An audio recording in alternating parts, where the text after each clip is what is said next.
بسم اللہ الرحمن الرحیم. میرا نام ڈاکٹر یحییٰ ہے اور میں پروفیسر آف میڈیسن ہوں. اور آج مجھے شوگر کے بارے میں بات کرنی ہے جو کہ ایک وبا کی طرح پھیل رہی ہے.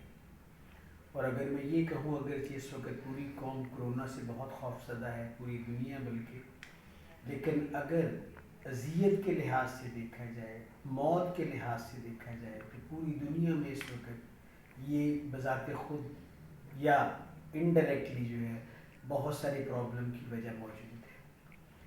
اب بات یہ ہوتی ہے کہ جب ایک مریض آتا ہے جس کو شوگر ہو جائے ڈاکٹر کے پاس، اس کو خواہش ہوتی ہے کہ میں دوائی لے لوں فوراً، لیکن یقین جانیے کہ یہ حل نہیں.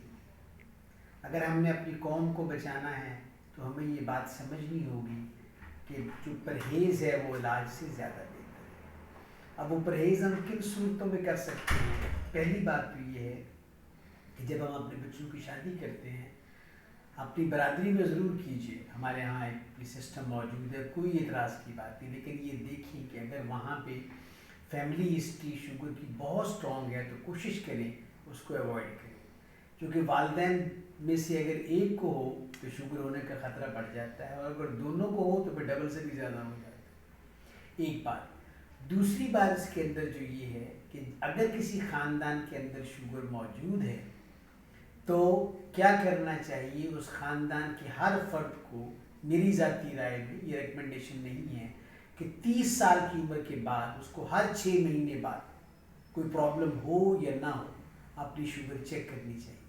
اب اس سے ہوگا کیا کہ جتنی جلدی ہم اس کو ڈائگنوز کر لیں گے اتنی ہی جلدی اگر ہم اس کو کیا کر سکتے ہیں، بعض اوقات اگر ہم اپنے جو کچھ چیزیں آپ سے ڈسکس کروں گا اگر وہ کریں تو ایون شوگر کو ہم ریورٹ بھی کر سکتے ہیں، اسے ختم بھی کر سکتے ہیں.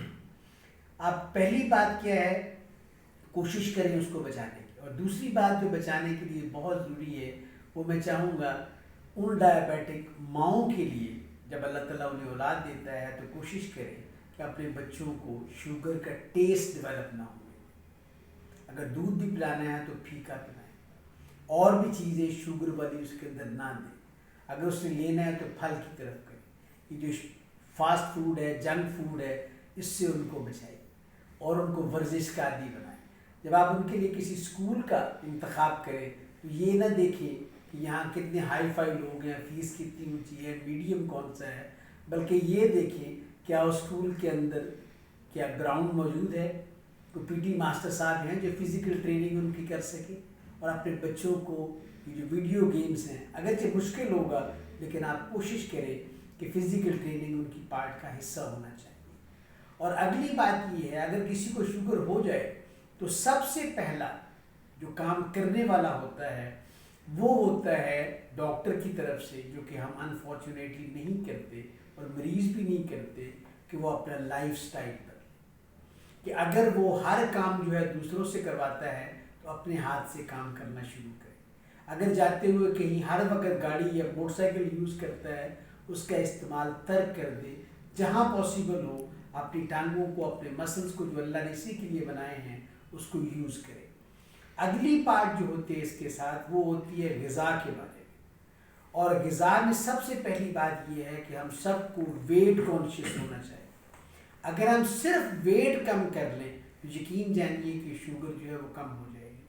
بلکہ میں یاد ہے 2 سال پہلے یو کے ڈائبٹیز، پچھلے سال تو نہیں ہو سکی کرونا کی وجہ سے، وہاں پہ 2 پیشنٹس نے آ کے ڈاکٹرز کے سامنے لیکچر دیا 45 منٹس ایچ. ان میں سے ایک انڈین تھا، مطلب کہ وہاں پہ رہ رہا تھا، اور دوسرا جو تھا وہ گورا تھا. وہ دونوں بہت موٹے تھے، انسولین لے رہے تھے، گولیاں کھا رہے تھے، سارا کچھ کر رہے تھے. ان کو لیے کیا کیا گیا؟ صرف ڈائٹ کو ان کو پلان دیا گیا جس کو وہ کریش ڈائٹ کہتے ہیں. اور ان کی میرے خیال میں 5 یا 6 انچ سے زیادہ ویسٹ جو تھی وہ کم ہو گئی تھی. اور دونوں نے بتایا اور ہمیں دکھائی باقاعدہ، انہوں نے اپنی جو کیا کہنا چاہیے بیلٹ کہ دیکھی، اور یہ میری فوٹو پہلے تھی اور اب یہ ہے. اور وہ دونوں ہی مریض کسی بھی دوائی کے بغیر they were having the normal life. سو جو میرا سب سے بڑا میسج ہے، خدا کے واسطے دوائی سے زیادہ لائف سٹائل کو چینج کریں اور اس کے بعد اپنا وزن ٹھیک کریں اور دوسروں کو اس کی تبلیغ کریں. یہ بہت ضروری ہے. اور اس کے بعد اگر خدا نہ کرے بیماری ہو جاتی ہے تو اس میں 2 باتوں کا خیال رکھیں. اس میں ایک میں اپنے مریضوں سے کہتا ہوں، ایک ہوتا ہے وہ مظلومانہ ایٹیچیوڈ کہ آپ کسی کے گھر میں گئے، وہ آپ کے لیے بوتل لے کے آ گیا، پیپسی ہے، کوک ہے یا کوئی اور میٹھی چیز، سوری جی مجھے معاف کر دیجیے مجھے تو شوگر ہے. اب آپ مظلوم بننے کی کوشش کریں، یہ ایٹیچیوڈ غلط ہے. آپ کو بہادری کے ساتھ مت شو کریں کہ مجھے شوگر ہے. آپ کہیں گے مجھے اچھی نہیں لگتی کوک، میرے لیے پانی لے آئیں، میں پسند نہیں کرتا. یہ ایک بیٹر ایٹیچیوڈ. یعنی بیماری اگر آ گئی ہے تو پھر ڈپریس نہیں ہونا، پھر جو آپ کر سکتے ہیں وہ کیجیے. اور یہ جب بھی آتی ہے تو ساتھ موٹاپا بھی ہوتا ہے، بلڈ پریشر بھی ہوتا ہے، کولیسٹرول بھی خراب ہوتی ہے. تو جب ان سب چیزوں کو ہم کریں گے، اسموکنگ خاص طور پہ جو ہے، تو انشاءاللہ تعالیٰ العزیز اچھا ڈاکٹر ہو، سنسیئر ہو، مریض بھی سنسیئر ہو، اپنے ساتھ کمپلائنس کرے اور چیزوں کو کھائے، تو امید ہے اللہ کے فضل سے نہ صرف یہ کہ اپنی بیماری کو کنٹرول کر لے گا، اور بعض حالات کے اندر ایون اپنی بیماری کو وہ ختم بھی کر سکتا ہے. 2 اور تیسری بات اس کے اندر جو ہے کہ ہمیں ایز ڈاکٹرز جو ہے وہ رول ماڈل بننا چاہیے. ہمیں بھی واک کا حصہ کرنی چاہیے، بار بار لوگوں کو اویئرنیس دینی چاہیے، اور اسکولوں میں جا کے خاص طور پر بچوں کو اس کے بارے میں انفارمیشن دینی چاہیے. تو یہ الحمدللہ بہت اچھا ہوگا. یہ ہمارے ملک کے لیے، ہماری نسلوں کے لیے، ہماری قوم کے لیے کوئی اچھی چیز نہیں ہے. تو میں چاہوں گا جائے کہ آپ شارٹ ٹرم میں ڈاکٹر صاحب کو دوائی دو جس سے میرا کیا ہو جائے، پیٹ کم ہو جائے جی، میرا وزن. دنیا میں ایسی کوئی دوائی نہیں. اس وقت سب سے زیادہ ترقی یافتہ ملک جو ہم گنتے ہیں وہ امریکہ ہے. اور آپ یقین جانیے کہ سب سے زیادہ کیا کہنا چاہیے، جو بڑی ویسٹ والی جو پینٹ ہے وہ جا کے وہاں سے لے لیے جو کہیں سے نہیں ملتی. یعنی ان کے یہاں اتنی زیادہ ویسٹی ہو چکی ہے. تو کیا ہم بھی یہی چاہتے ہیں؟ اللہ کے ساتھ تعلق کو جوڑیے، فطرت کو اپنا ساتھ لے کے چلیے. فطرت نے کہا ہے کم کھائیے تو کم لے لیجیے. فطرت نے کہا ہے کہ آپ چلیے. حضور اکرم صلی اللہ علیہ وسلم اپنے کاموں کو اپنے ہاتھ سے کرتے تھے، اور ملازموں پہ ڈالنے کی بجائے خود اپنا کام اپنے ہاتھ سے کریں. اور رات کو جو ہمارے اندر اللہ نے ایک اور جو مصیبت مجھے پڑی ہے ایز اے ڈاکٹر، میں سوچتا ہوں ہمارے اندر ایک بایولوجیکل کلاک ہے. یہ بلبل ہو، چڑیا ہو، رات چھوٹی ہو یا لمبی ہو، صبح صادق پہ وقت یوں ہی ہوتی ہے وہ چہچہانا شروع کر دیتے. کیوں؟ اللہ نے کلاک لگا کے رکھا. بادل ہو، سورج نہ بھی نکلے وہ تب بھی اپنے ٹائم پہ آ جائیں گے، اسی ٹائم پہ وہ سو جائیں گے. اسی طرح اللہ نے ہمارے اندر بھی کلاک لگایا ہوا ہے. ہمیں بھی فطرت کو نہیں توڑنا چاہیے.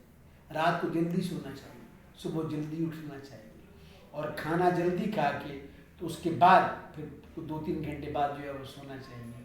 میرے خیال میں اگر ان باتوں پر عمل کیا جائے تو کوئی مسئلہ نہیں کہ انشاءاللہ ہم اپنی زندگی کو جنت کا نمونہ بنا لیں گے، اور ہمارا ملک بھی ترقی کرے گا. چونکہ اگر کسی کو شوگر ہے تو وہ کام بھی نہیں کر سکتا، وہ یوزفل ممبر آف فیملی بھی نہیں ہوگا، یوزفل ممبر آف سوسائٹی بھی نہیں ہوگا، بلکہ الٹا ہیلتھ سسٹم کے اوپر، گھر کے بجٹ کے اوپر وہ بوجھ بھی بن جائے گا.